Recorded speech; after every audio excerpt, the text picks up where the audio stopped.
pasensya na po. Hanggang dito lang po kayo, ma'am. Tatay ko po pasensya yan na na, po. kuya. Ma'am, pasensya na po, please. Hanggang dito lang po kayo, ma'am. Ma'am, please. Please, kuya.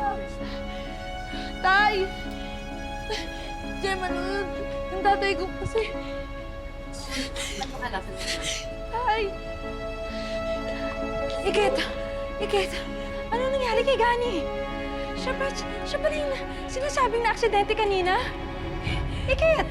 Tita, hindi ko alam yung nangyari. Hindi ko alam yung nangyari kasi napaka-imposible pong ma-aksidente ng tatay ko dahil napaka-ingat po niya mag-drive, tita. Hindi ko akalaing aabot sa ganito. Tay! Tatay ko.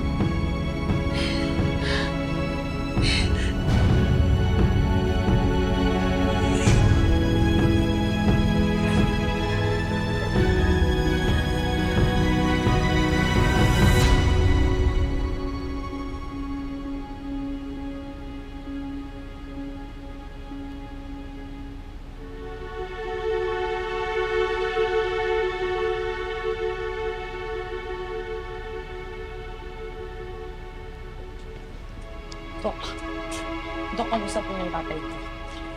Nagkondak na po tayo ng CT scan at MRI sa pasyente. The results show that he has severe traumatic brain injury. Kaya hindi pa siya nagkakamalay. Ipapalipat na po natin siya sa ICU where he will be monitored and treated. Dok, ICU ho? Ibig sabihin, malalago yung kondisyon ng tatay ko.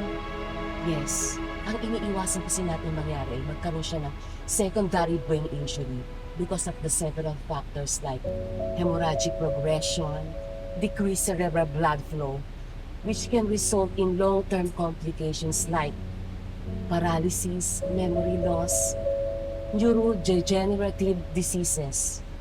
Napakadelikado po nito. Sige po, excuse.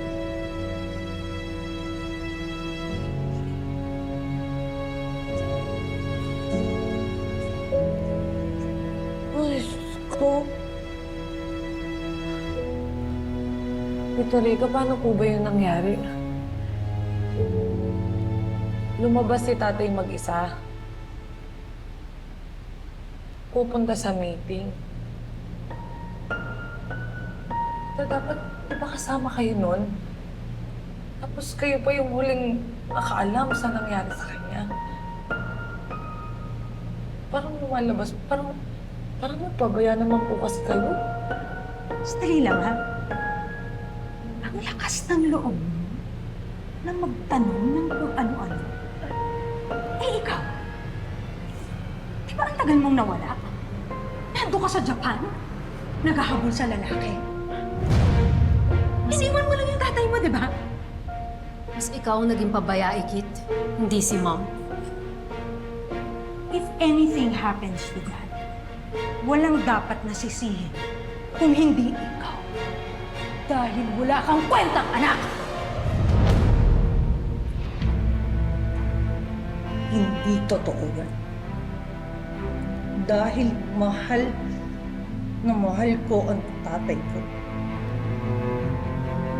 Pero simula nung dumating kayo sa buhay namin, pinipilit mo kami sirain.